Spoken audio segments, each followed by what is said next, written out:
aka Watch with Neebs, and I'm here with my co-host Jeff, aka DJ Carabas. DJ Carabas. Bro, this episode was something else. It was something else, bro. It was fun. It was a fun time. I really enjoyed this episode. This episode is for all the nerds out there who love the lore. This episode is for long time fans who have watched everything and little bits and pieces of like Easter eggs from every show was in here. It was just so good. There are some fun rumors about this episode, so we're gonna have to dive into it. I'm excited. Let's do it. All right. Well, we have no guest this episode because we're filming so late. It's like 12 a.m., p.m., a.m. AM for you. It is 10:48 p.m. here. Yeah, it's been a very long day.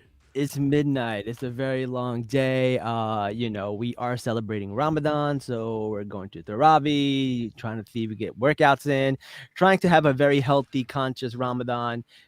So we have to push some of our episodes back where we alternate. Some episodes we push them up, some we push them back. One day I'll miss Taraweeh, one day Jazz will miss Taraweeh. So we're figuring it out. Also, this Friday we are doing our first ever Love Is Blind episode, so don't forget to tune in for that. So that'll be fun too. Oh, I'm so hyped. I'm hyped too. This is going to be fun. Also, we still have the colors from The Bachelor. Let's get rid of this. We gotta get Mandalorian green, bruh. Is Mandalorian green? I thought it was blue. I thought we were. Oh, was it blue? It could be blue. I'm thinking Grogu for green. Oh, we should do Grogu for green. I'm wearing green right now. All right, let's He's kind do of like that. Grogu too.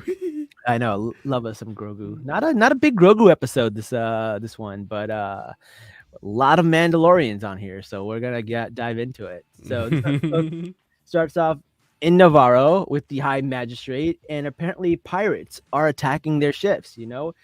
Gorn Shard is attacking, and he's like, well, you know what? You didn't show my men a lot of hospitality when they came. And he's like, well, you know what? They shot first. I love that he lied about that because, like, we know Han always shot first, right? Yep.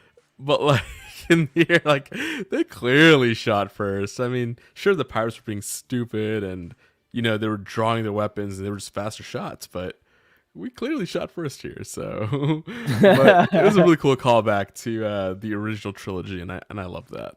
It was really, really cool. And then and then he gives like the droid a message, and the droid disappears, and then the pirates attack. So what are your thoughts about the whole pirate attack? Oh my god, do we actually have people in the comments this late? Oh my god. Razi's in the comment. What's up? I just asked if he wants to come on, if he wants to come talk about this. Honestly, I didn't expect anybody to be up, so I didn't invite anybody. Like, I was like, all right. Hold on. Let me send Rusty the link. Let's see if he comes on. Oh my god, alive. No, he didn't watch the episode. Okay. Oh, okay. No. All right. Well, we are going to be doing spoilers, so beware. So what were your thoughts about the whole pirate ship stuff? I thought that was really cool. I like that they're bringing in the pirates and stuff because I really want to see Han and like Hondo and like some of these other people. It's going to be exciting. I don't know if you can call them pirates at this point. Pirates steal, right? Okay. They just steal. They cause chaos, right? They don't take on an entire planet and like kill civilians just nonchalantly like that. This feels like something more than piracy to me. This feels like, an attack of like something greater.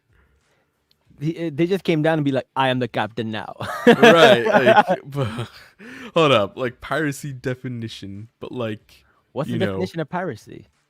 I'm looking it up right now. Piracy definition. Like, is it burning CDs? Because if that's the case, I am a pirate. I mean, aren't we all? Yes, we are. Yeah. Okay. So like, yeah. Okay. Yeah. So technically, it would be piracy if they're attacking coastal areas. Yeah. Yeah. Okay. Fine. I hate that. Like, the definition of it fits, but like, it feels so much stronger than just what I think piracy in my mind. I get it. I feel like there is a certain type of like, theatrics and look that you have when you're a pirate, and they're definitely trying to personify that look. in a Hmm. Star Wars universe. So I get that. Well, they called themselves pirates. If that's how they identify, who are we to say? Also fair. I am so sorry for assuming. Don't like I don't know. It's not misgendering, but it's I don't know appropriating their whatever they want to be called. They can identify as pirates if they want to. They can leave their friends behind because if their friends Hmm. don't dance, and if they don't dance, then they're no friends of mine. All right, all right. All right, so they give this message to one of the Republic fighters, and the Republic fighter is someone that we've actually seen in the trilogies in Star Wars, and a lot of Hmm. people want a squadron movie to feature some of these guys, but it was really really cool. Um, I really like that when they showed Captain Teva and they're at the bar, and he sees the message Hmm. and apparently, the issue is there is a lot of bureaucracy with the New Republic. So they are completely useless. So I guess you see this time and time again where a government is overthrown, and then the government that has to replace it, or whatever entity that needs to replace it, is very, I don't know, doesn't have the infrastructure to be, I guess, successful and efficient in what they're doing. And because Right. of that, there is a lot of bureaucracy and red tape, and the the New Republic's kind of letting us down, man. They're letting us down. A lot of things aren't going through. Things aren't happening, and Understatement of the year right there. My God. yeah. And then this guy sitting next to him at the bar, a blue individual, uh, talks to him, and he goes, "Good luck." And I recognized that voice instantly. I knew. Bro. I was like, could it be? But then when I heard the voice, I'm like, no way did they just do that. I lost my shit when I saw this man. I was like, oh my God. It's Zeb Carabast. Oh my god. Listen, for the people that Wait, don't know, I said Zeb Carabast. That's his name. Carabas is his catchphrase. His catchphrase, yeah. Yeah, yeah, yeah. Zeb Aurelius. Yes, yeah, that's what it is. I'm so tired. For those, I know it's so late, man. Midnight shows, man. Listen, what was I gonna say? What's cool? Yeah, Carabast. for those that don't know, he is a character from Rebels, and a huge character, and people are really, really excited to see him. And the fact that he's like a big, giant, blue monster-looking beast thing, you were like, all right. Out of all the people we would see from Rebels, he would be the last one that we would see. And it Right? turns out he's like the first. So that was really, really cool. I really, really liked that. And you notice when the pirates came and they took over Navarro, they shot at these monkeys. And I was like, the monkeys are also in Rebels. So it's cool lots of little Rebel details in here. I thought Hmm. that was really cool. Like they're doing Um, all the callbacks and Easter eggs. It's just fantastic.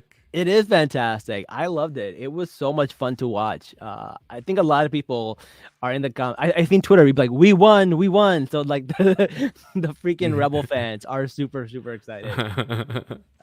Loved it. What were your thoughts about the Republic and its inefficiencies?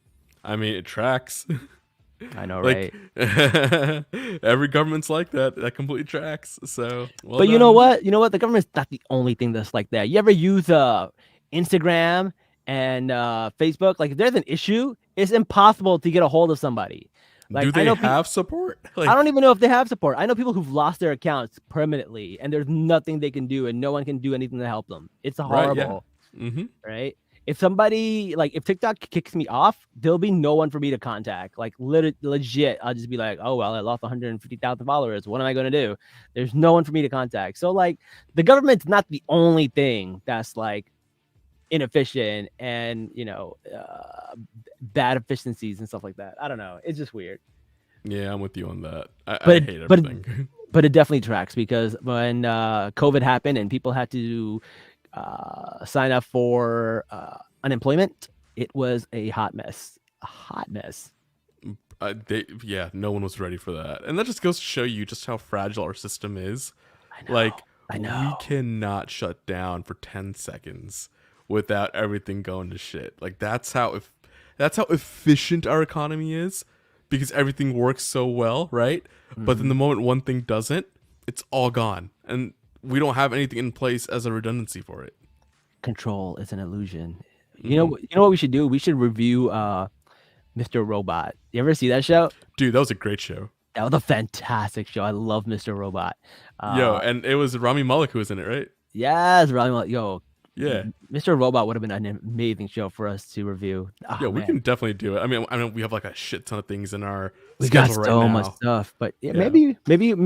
we got to find out what our slow season is, and we can do it on our slow Yeah, seasons. like probably in the summer at some point, whenever Yeah, Bachelorette or Bachelor is over. yeah. Bachelor's over until June, so we got a little bit of time.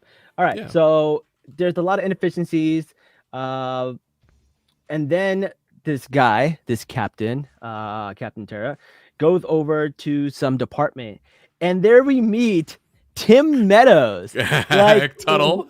what the hell? Did they like? So he's like, if you don't know him, he's been on SNL. He's been in a bunch of movies. He's also plays Principal Glasscott in the show The Goldbergs. Uh, very very popular comedian. Really really funny.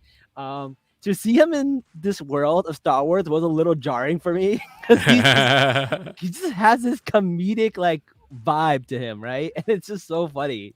Yeah, And the big one that most people will remember him by, he was the principal from Mean Girls. oh yeah, he's a principal from Mean Girls too. Yeah. Oh my That's god, where everybody was like, "Oh, he's that guy." It's like, yeah, he's he's that so guy. funny. It was really really funny to see that. Um, and then and they were like, okay, this Navarro needs help, and then we see that terrible lady who double crossed her scientist friend. She comes out and she goes, well, you know what? Let me put my 2 cents in here and be like, listen, they didn't sign the charter, so technically we shouldn't help them. In fact, they should get a little bit of pressure so they can know what the benefits are of the charter. And I was like, this, I don't know. They're playing games, man. They're playing games. What are your Like, thoughts about that, Jazz? oh man, like I understand why they had to do what is it, episode 3, where she was first introduced. Mm-hmm.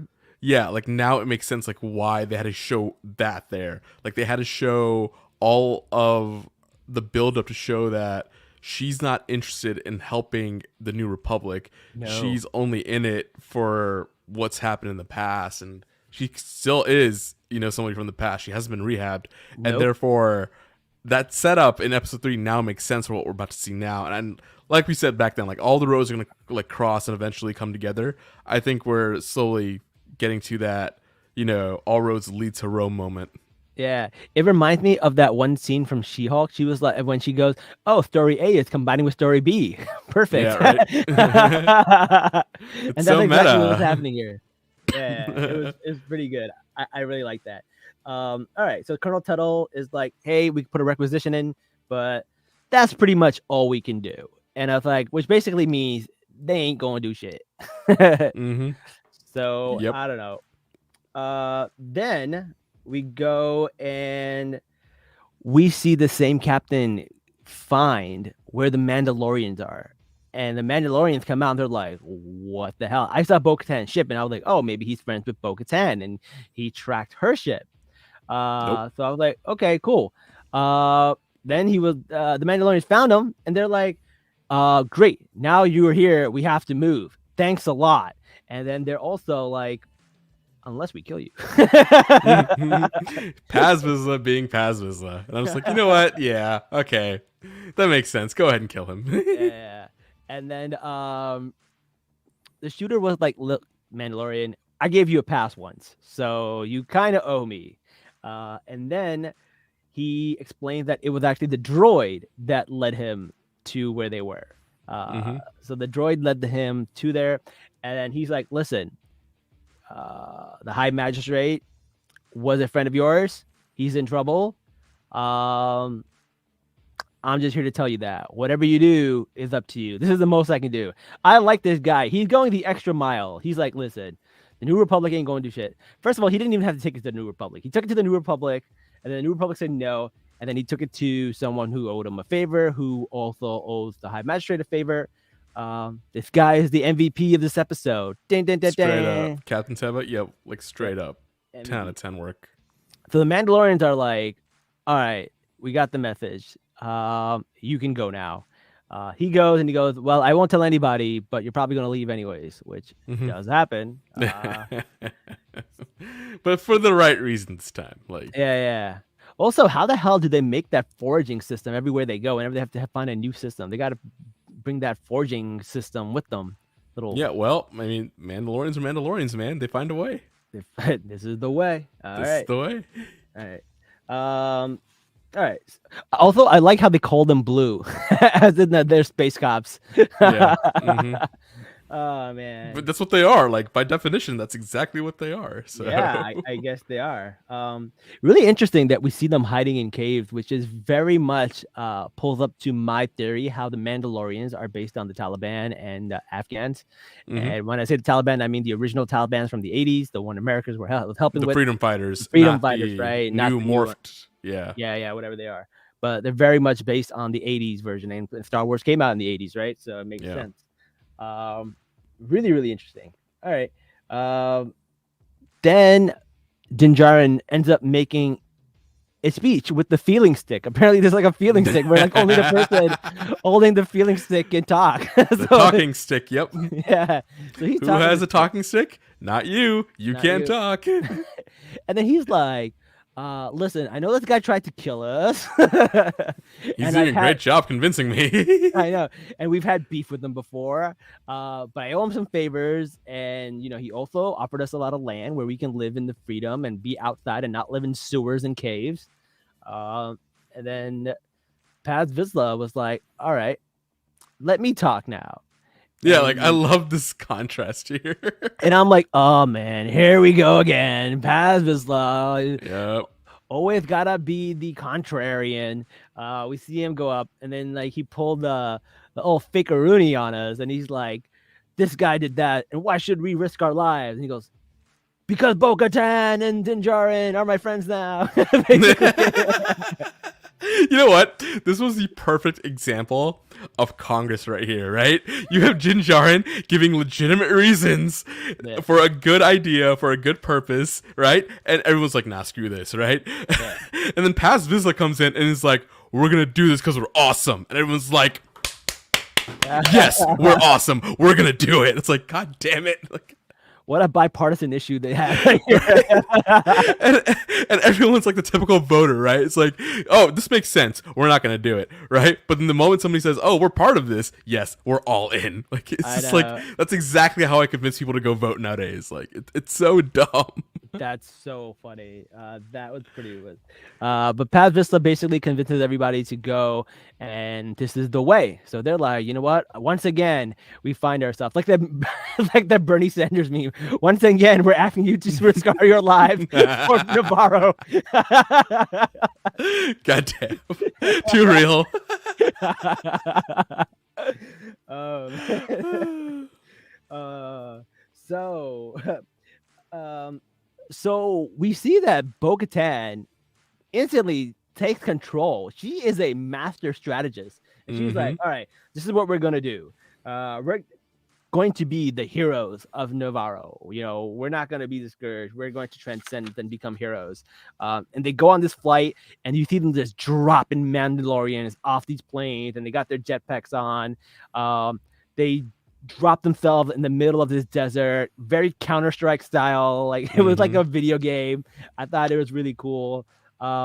Also, I thought it was really funny that the monkeys were the ones that warned them that it was an ambush. Like the monkeys were like, "Caw, Hey, caw, caw," and they're like, don't, "It's an don't ambush."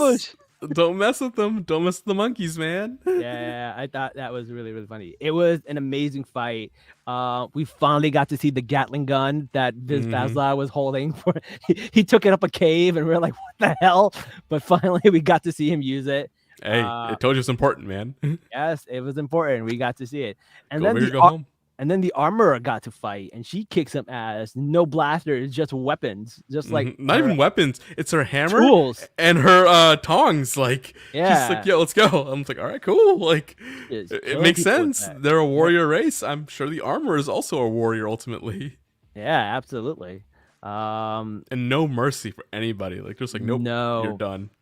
No. And then the pirates are getting a little bit scared, and Vane just dipped. He's like, I'm outie, I mean, 3,000. every other ship got destroyed by Yeah. both Jinjarin and Bo-Katan. So I mean, like Yep. your time's like numbered there. You can either dip, you can either surrender, Yeah. or you can forge ahead, which is what the captain did, and did not end well for him. He went down with the ship, as most captains do, and hmm Vane was like, you know what? It's not running away. It's the strategic retreat.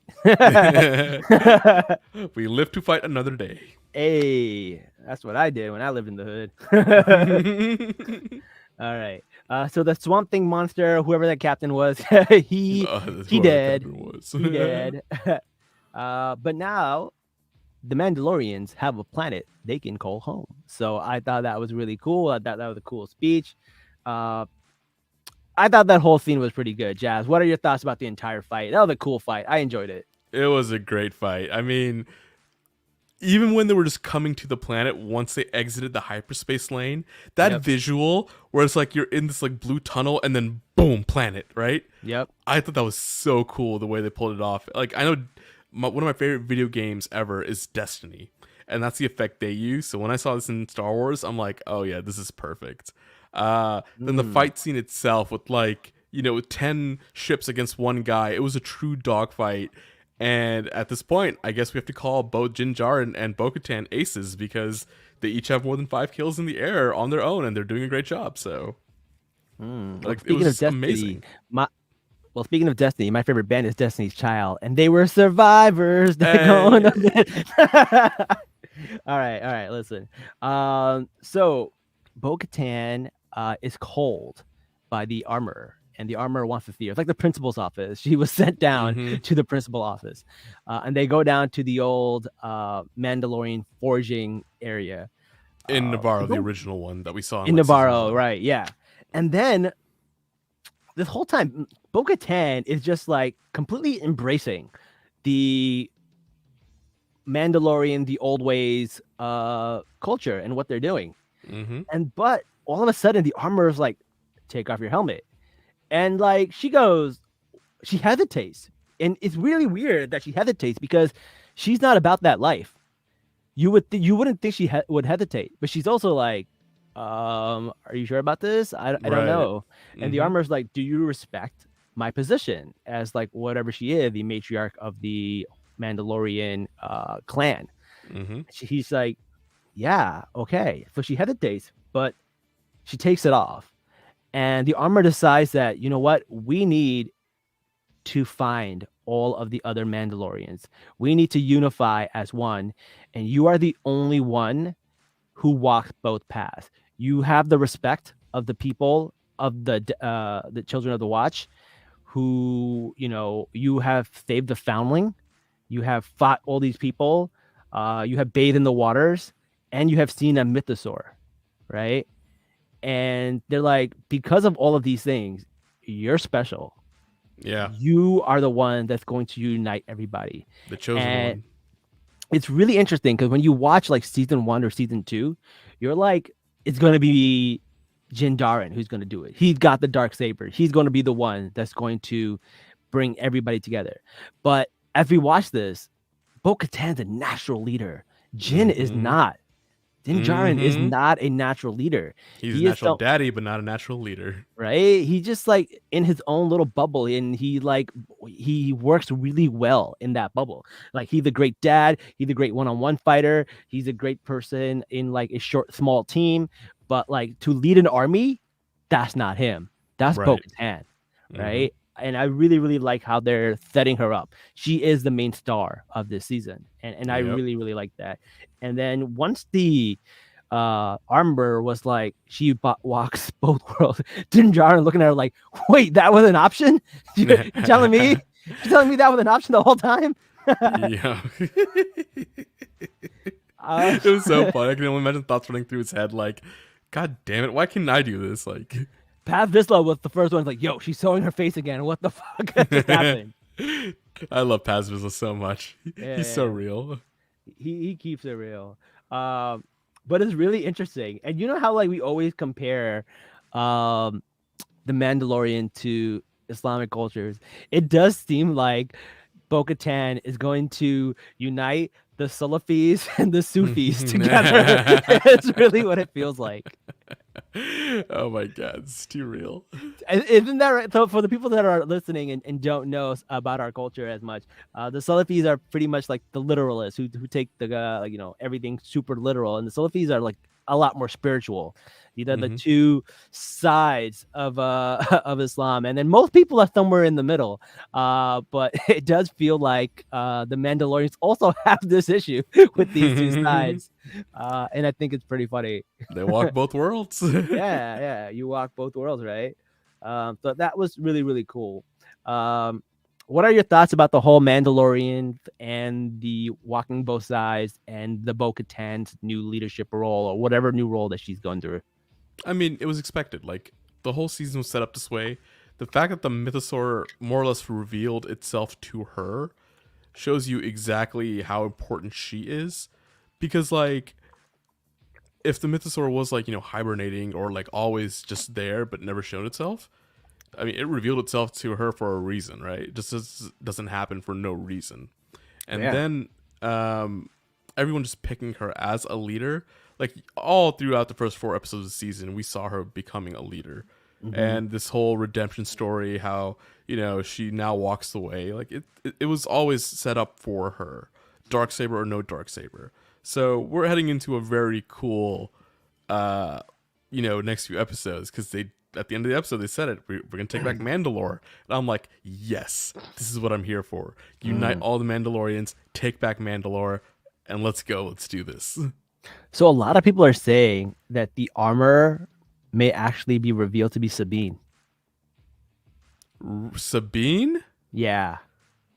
really? That's what a lot of people are saying. I don't know if I believe it, but I'm hearing a lot of Twitter chatter about that Oh being man, who that that would is. be interesting. Yeah, but then they would have to cast a brand new person to be the emperor. I mean, the armorer, right? I don't know. I don't know. That's weird. I don't know. It's a really interesting theory. It could work. Because the armor is such a prominent character that it kind of feels like she should be somebody famous or like someone in the lore who just gained a new identity. Or she could just be a nobody and a brand new person and you never see her take off her helmet. I don't know. They could go either way. I mean, you know how I think it is more likely that it is than Sabine? Sabine's mom. Because she was a Mm, matriarch of Clan Ren, right? yes. This would bring in Clan Ren. Because Sabine's a rebel. She didn't even care about Mandalorian, like, Yeah, culture. She didn't until she yeah, got the like she sword. left. Right. Right, exactly, right? Yeah. So I think it could be the mom of Sabine. So you have Klaus Ren, or Clan House Ren. I said Klaus. Yeah. House Ren, House Kreese, House Vizsla, all coming together, like to unite. And I think this is Ooh. going to be really fascinating. But that also adds an even more interesting twist. If it is Sabine's mom, then once everyone is united that we take back Mandalore, House Ren may come back and try to take the throne. Interesting, interesting. Well, Yeah. here's where it gets even more muddy. So the end credit scene, I don't think it was an end credit scene, but the end scene, there was a ship that was deserted, and it was a It was prison attacked. transport. It was Yeah. attacked, yes, and it was a prison transport ship. And when they did a little bit of research, they were like, "Oh, it's the ship that Moff Gideon was in." And What a coincidence. we've heard rumors in about 2 episodes that he never made it to trial. So weird that like people are hearing these rumors, they're true, and they're keeping it hush hush. Mm-hmm. Somehow Palpatine has returned. Always. Well, Always. at least they showed how it happened, right? They showed the transport this time, so that's Mm-hmm. good. Um, I thought it was really interesting that they have found out that the people who broke him out were actually Mandalorians. Which is very fascinating because I think we're going to get introduced to a couple of other clans now, right? Yeah. We've already been introduced to, House Kreese or Clan Reese, Clan Kreese, Clan Vizsla. right? The Hmm. others are, Clan Eldar, Clan Rook, Clan Saxon. Like, they haven't, even Clan Ren, even though we're talking about, like, they're already here, Right. they haven't actually been introduced. So this would be a really cool segue to get the other clans introduced, and then Moff Gideon facing absolute justice, not, Republic justice, but absolute justice. But did they break him out to face justice, or did they break him out because they struck a deal? Because they are bounty hunters, Right. So I also. think they are bounty hunters, and Yeah. they did strike a deal. But once they found out what he did, Hmm. all gloves are off. Like, you don't hurt Mandalorians the way you did. At that point, Mm. he's done. All right, I'm excited to see that. I'm excited where to go. Yeah. Moff Gideon is such a great villain, and I love the fact that they are sprinkling mentionings of him throughout this season without actually Mm-hmm. showing him, just growing and growing the mythos that is Moff Gideon, and it's going to pay off hopefully, and we'll see how that goes. Yeah, it's gonna be so great. I am very hyped for the season now. Me Like, too. it Me too. started off a little slow. It started off going all over the place, but, like, that's the cool thing about a good story, right? It all comes together in the end, and that's what we're headed for. It's Wait, how amazing. many episodes are there? 8 or 12? I think there were 8, right? So we only got 3 episodes left. Oh man, that's a Hold up, it might lot. be 12. Mandalorian season 3, number of episodes 8. Damn, that's not a Yeah. lot. So we really just got like 3 more episodes to go. Mm-hmm. Well, then I think the big stuff with taking back Mandalore and all the war and all that will happen in seasons 4 and 5. So it looks like they'll just it's really strange because like I thought him getting to the caves was going to be pretty much the whole episode. I mean the whole season. It ended up being Yeah. one episode.